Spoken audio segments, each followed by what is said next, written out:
Seulement, Nathalie Simon, toi, tu vas nous Pas montrer seulement. quelque chose d'assez exceptionnel, les jardins. Hein. On va rester dans les châteaux, mais à Amboise, au Clos Amboise, Lucé, ouais. et le jardin du Clos Lucé. Vous savez que c'est là-bas que Léonard de Vinci a fini ses jours. Il est derrière nous. Voilà, si pendant les journées du patrimoine, vous avez l'occasion ou même à d'autres moments d'aller dans ces jardins de Léonard, c'est absolument magnifique. C'est un musée en plein air sur le thème de la nature, sur 1 hectare. Le jardin de Léonard, c'est vraiment, il a été planté, paysagé dans l'esprit des tableaux de Léonard de Vinci. C'est un véritable musée à ciel ouvert. Regardez, il y a des toiles, des panneaux thématiques, des bornes sonores qui viennent éclairer ce lien qu'avait Léonard de Vinci avec la nature. Et c'est vrai que cette promenade nous fait découvrir tout le talent du maître. On voit le château là qui est en fond. C'est un pur bonheur de se promener là-bas, de comprendre ce rapport qu'avait Léonard de Vinci avec la nature, car il faut savoir qu'il a été le premier. Alors on peut continuer à se promener dans le château parce que dans les jardins,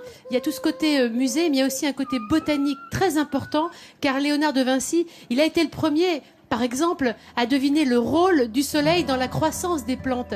Il avait vraiment un lien très intime avec la nature. Il a été aussi le premier à comprendre les mécanismes de formation des courants et des tourbillons. On parlait des tourbillons de la Loire. Je pense qu'il a eu l'occasion de les admirer quand il était ici au Clos Lucé. Donc ce lien de Léonard de Vinci avec la nature, on le comprend complètement quand on va visiter le jardin de Léonard de Vinci au Clos Lucé. Donc voilà, je vous invite à vous y rendre pour prendre une petite bouffée d'air pur et respirer l'histoire. Ouais, c'est bien joli. Hein. Et donc, quel jardin merveilleux. Merci beaucoup, Nathalie, pour cette promenade.